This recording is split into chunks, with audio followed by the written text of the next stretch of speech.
Welcome to Nebraskanomics, where we help Nebraskans remove barriers to opportunity with policy research and legislative advice. I'm your host, Jim Vocal, CEO of the Platte Institute, a Nebraska-based think tank promoting policies that make it easier to get a good job, start a business, and help Nebraskans keep more of what they earn. If you want more economic freedom in Nebraska, then let's get started. My guest today is well known to followers in the Nebraska legislature. Jim Smith represented a portion of Sarpy County in the unicameral from 2010 to 2018, serving as chair of the Revenue Committee as well as the Transportation and Telecommunications Committee. Jim, thanks for joining me today.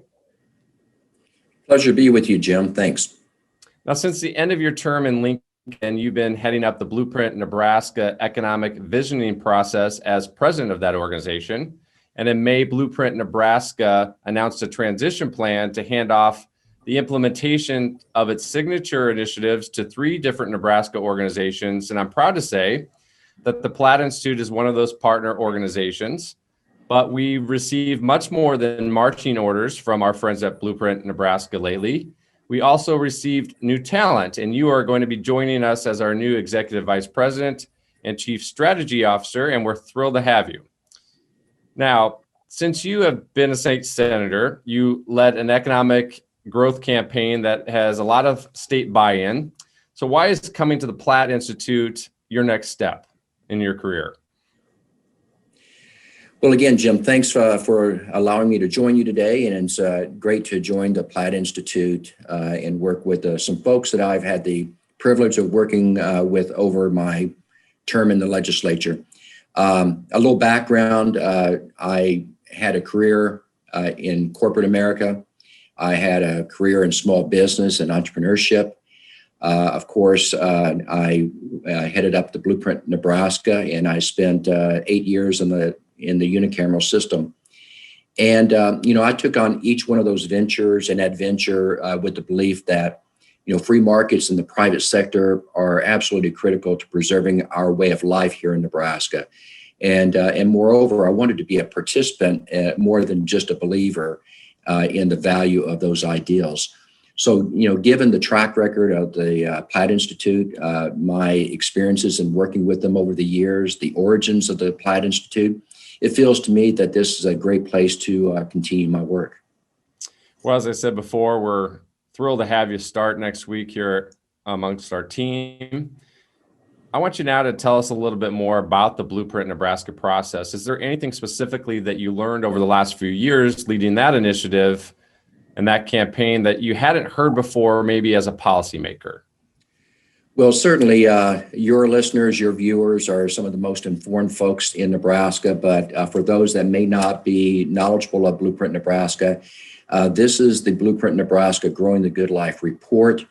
You can continue to find this report at blueprint-nebraska.org, blueprint-nebraska.org, and you can download that report in its entirety and get into more detail as to what the various components of the plan involve and focus on. But in a very general concept, Blueprint Nebraska was co-founded by Governor Pete Ricketts and former University of Nebraska President Hank Bounds. And in their wisdom, they turned over the organization right out of the gate to the private sector to implement. And so they tapped 2 of our greatest leaders in our state, Owen Palm, who sits on the board of directors for the Platte Institute, and Lance Fritz, who is the CEO of Union Pacific Railroad, one of our major employers, great mind in our state.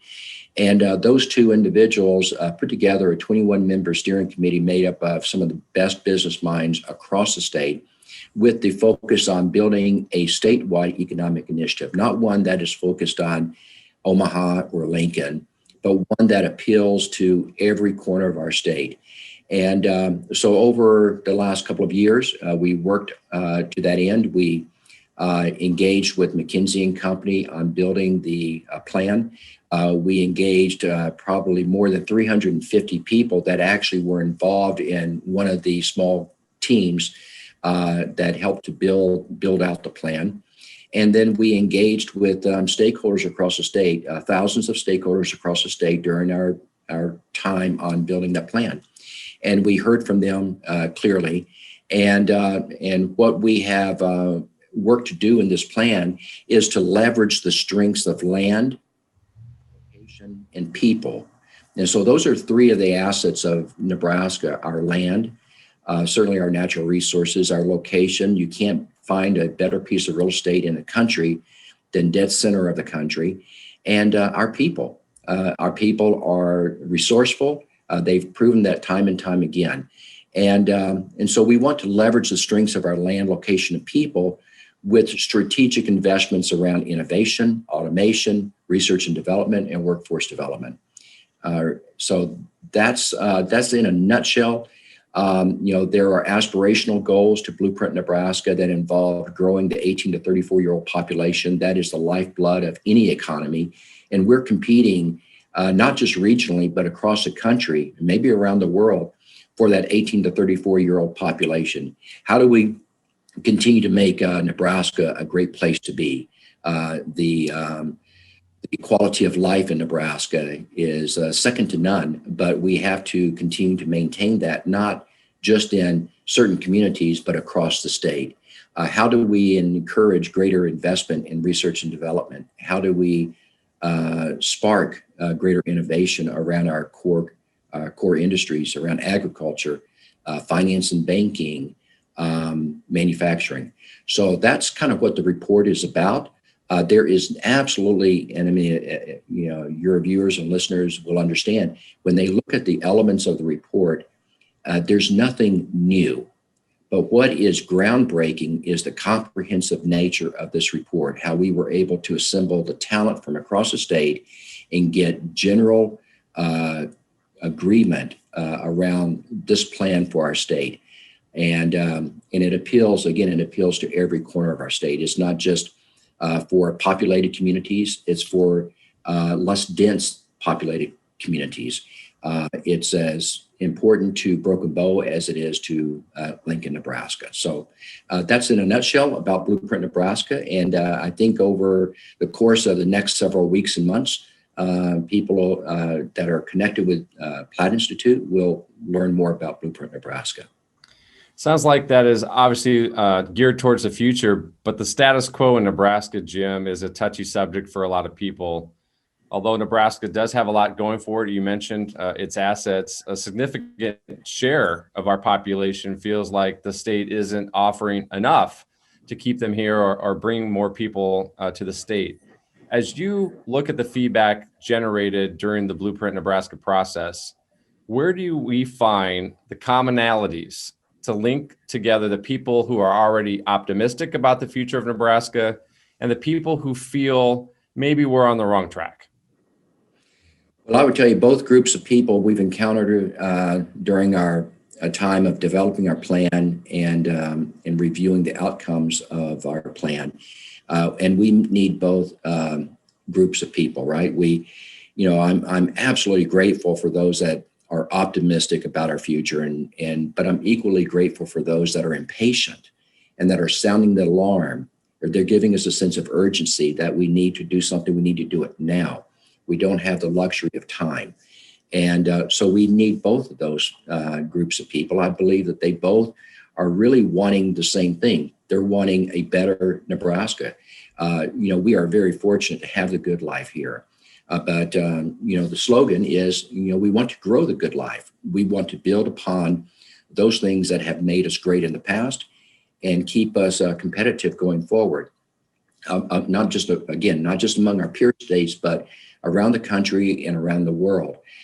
We need to make certain that we are setting ourselves up to be prosperous as a state and as a people and as a business climate for what the economy is to be in the future, not what it is just today or maybe what it was 40 to 60 years ago when we last updated our tax system.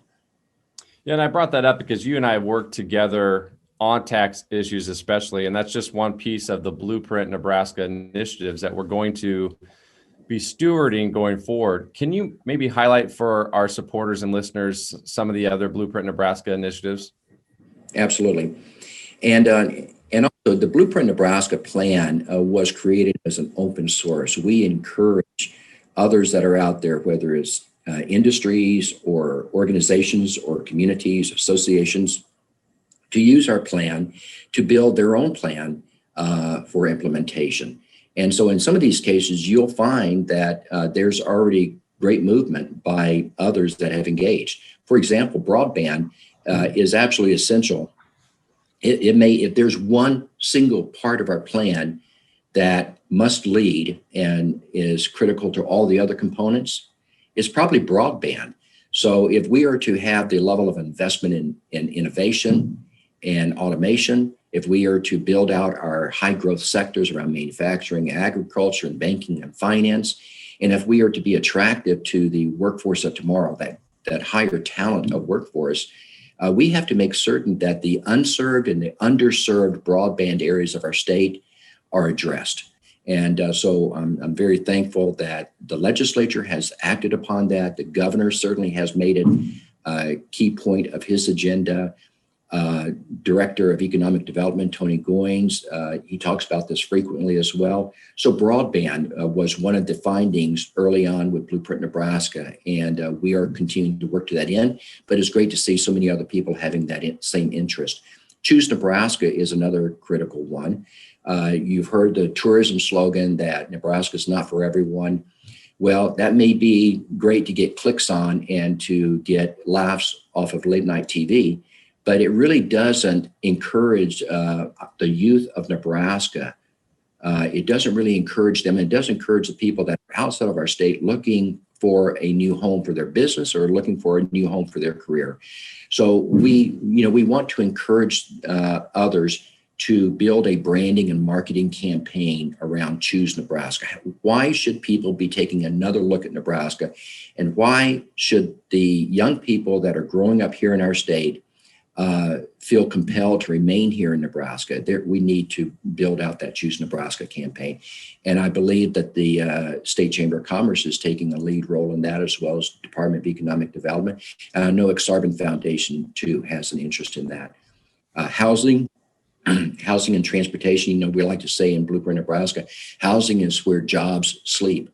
And every area of our state has a housing need. Sometimes it's the diversity of housing, the options in housing, affordability in housing, and many of our communities, it's just the availability of housing. They do not have new housing or available housing to be able to attract employers and investment in their communities. Growth sectors, you heard me mention that. What do I mean by growth sectors?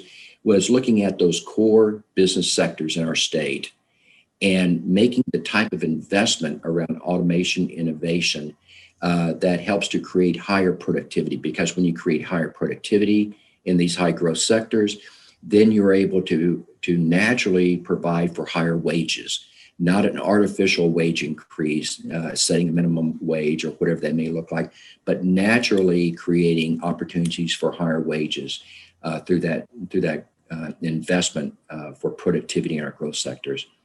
One of the areas that it raises eyebrows and people become alarmed when you talk about revolutionizing education. Education is critical to our economic prosperity and growth, is critical to our quality of life. And so when we talk about revolutionizing education in Nebraska, we want to recognize that we have an outstanding education system. Can it be better? Absolutely. But we probably beat out a lot of states when it comes to the outcomes of our education system. But there's also concerns around, the governance structure. Do we have the right governance structure for education to make it as efficient as possible and create the greatest outcomes, consistent outcomes as possible? And then there's the cost element, because education is oftentimes linked to property taxes.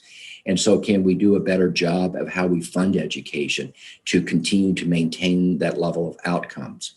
So we're not looking to destroy education. So when we talk about revolutionizing, we're not talking about taking the torches to education and burning it to the ground and rebuilding it. We're talking about strategically and cooperatively with all of the agents of education in our state work to build a better education system.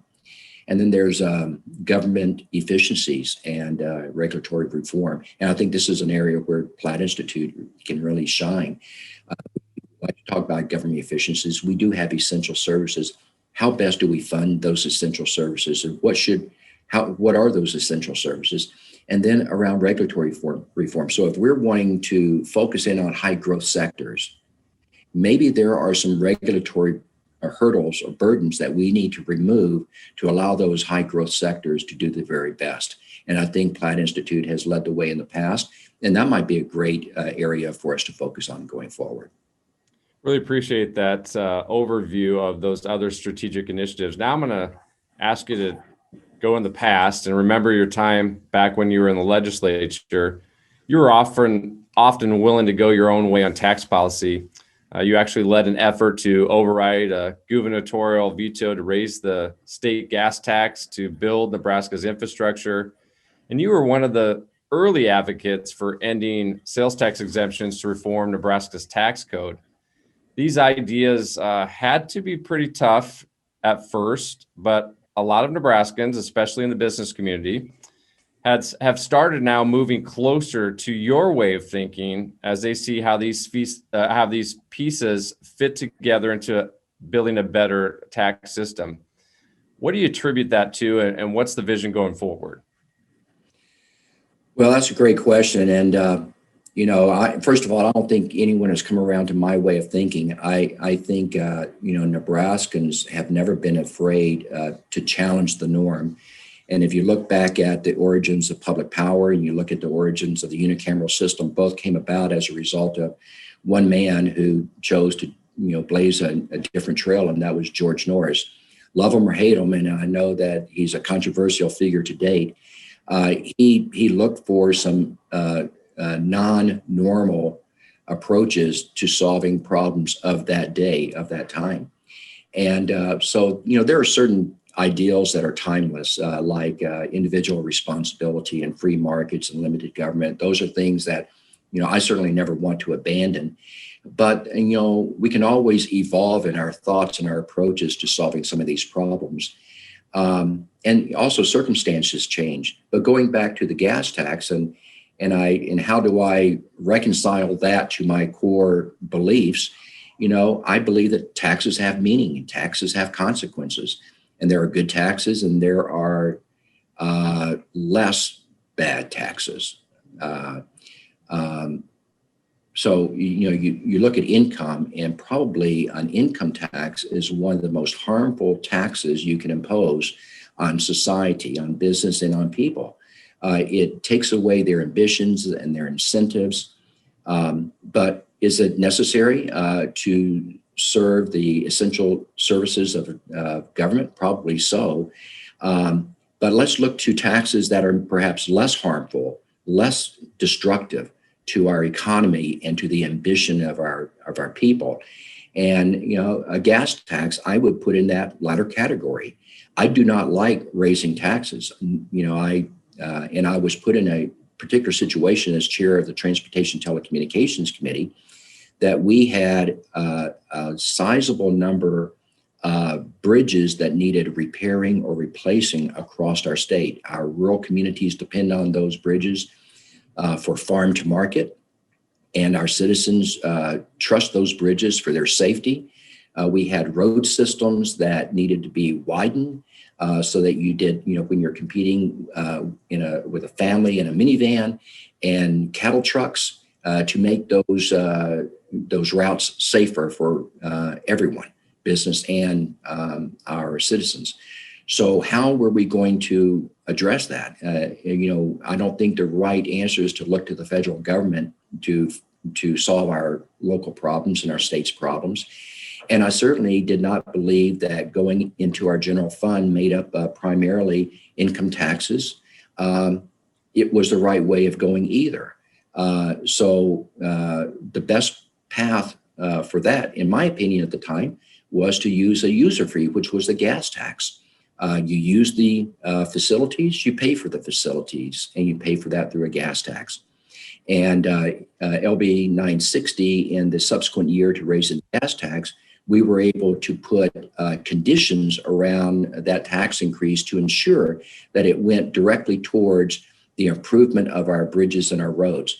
So in LB 960, I was working directly with the governor in forming that legislation. And if you look back at the outcomes of LB 960 and the funding for roads and bridges through that legislation, we have done tremendous work across the state in building out the infrastructure that we need to maintain a strong economy.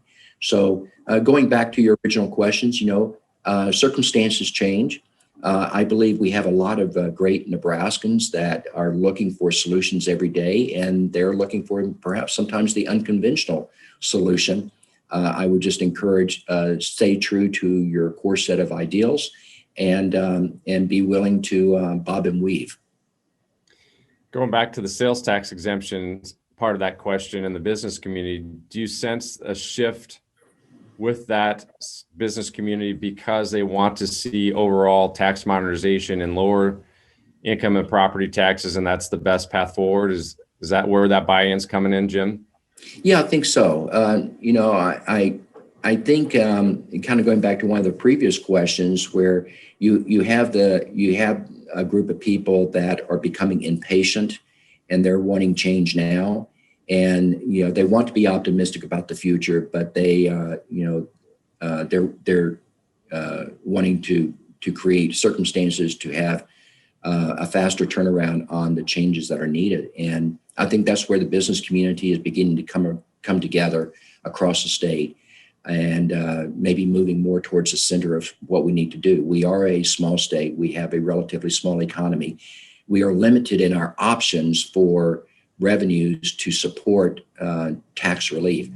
And so we need to look at tax relief in a way that creates greater growth. So we cannot afford just to shift taxes from one pocket to another because that doesn't do us any good at all unless there is a path towards economic growth that results from that reform, that tax reform.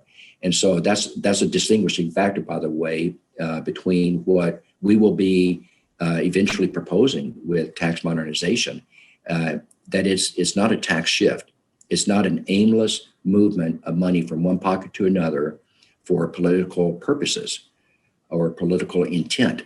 It is modernization of our tax code to create growth. And through growth, we will have additional revenues generated from that vibrant economy to pay for the needs down the road with less burden on our citizens and businesses. All right, Jim, our final question. You and I have had many opportunities to work closely over the past decade, and I've gotten to know you in a different way than many who only saw you work in the legislature. Tell us a little bit more about who you are individually and what motivates you to work on projects like Blueprint Nebraska and here at the Platte Institute. Yes, I've been blessed to experience a lot of different areas of our economy through my various careers, some of them shorter than others. And yes, I'm a Floridian by birth, Nebraskan by choice, moved to Nebraska in the early 90s after a stint with investor-owned electric and gas utilities along the Gulf Coast. Graduated from University of West Florida, went to Louisiana and Texas to work in the utility sector. And met a Nebraska girl, and we married, and we moved to Nebraska to be closer to her side of the family. Public Power recruited me to Nebraska. And so I had the opportunity to experience both investor-owned utilities and public power utilities and just kind of see the strengths and weaknesses of both models. So that was unique, that very few people have a chance to do that if they were to pursue an electric or gas career. So that was my first introduction to a George Norris experiment with public power. Along the way, I was able to purchase my in-laws' small business. And over a course of 12 years, we quadrupled the size of that business. and was able to experience the mergers and acquisition side of that as well when we sold it 2 years ago. Been an entrepreneur. I served in a number of capacities in local government, planning commissions, several service commissions in some of the cities and communities around Omaha. Served on several nonprofit boards. I continue to serve on the Salvation Army Executive Committee. To experience a second grand experiment of George Norris by going into the unicameral system. And my passion for doing that was to represent small business. I felt like at that time, small business was highly underrepresented in the unicameral system, probably still is. So I joined the unicameral system to promote strong business values, particularly those that affect small businesses, allow small business to have a voice. And I think that's one of the paths forward here with the Platte Institute as well, as to focus in on that. As I said, we sold our business a couple of years ago. And during that period of time, Lance and Owen tapped me to head up Blueprint Nebraska. And what a great vantage point to see more of leadership across the state by working with those great business minds that were pulled into Blueprint Nebraska by Lance and Owen. So, that's a little bit about me. I feel passionate that, everyone should find a place to plug in. If it's, start a small business or support a small business, run for elected office or serve in one of the various commissions that need good qualified people to participate in. You can find those in your local community or across the state. Make your wishes known and let the folks that are appointing for those positions know that you're available and willing to serve. But I think it's really, that's a little bit about me, and I just have a passion to serve in Nebraska. And I'm looking forward to joining with you at the Platte Institute, Jim. Well, I appreciate your past leadership and looking forward to working alongside you here at the Platte Institute to move the state forward and take on those Blueprint Nebraska initiatives. So thanks for joining me today, Jim. You bet. Good to see you. Thank you for listening to today's episode. If you want more economic freedom in Nebraska, please visit platteinstitute.org to make a donation to help fund our research and advocacy. Or you can subscribe to our newsletter and learn about today's most important issues facing Nebraskans. It's time to stop the status quo. Let's remove economic barriers and make Nebraskans proud.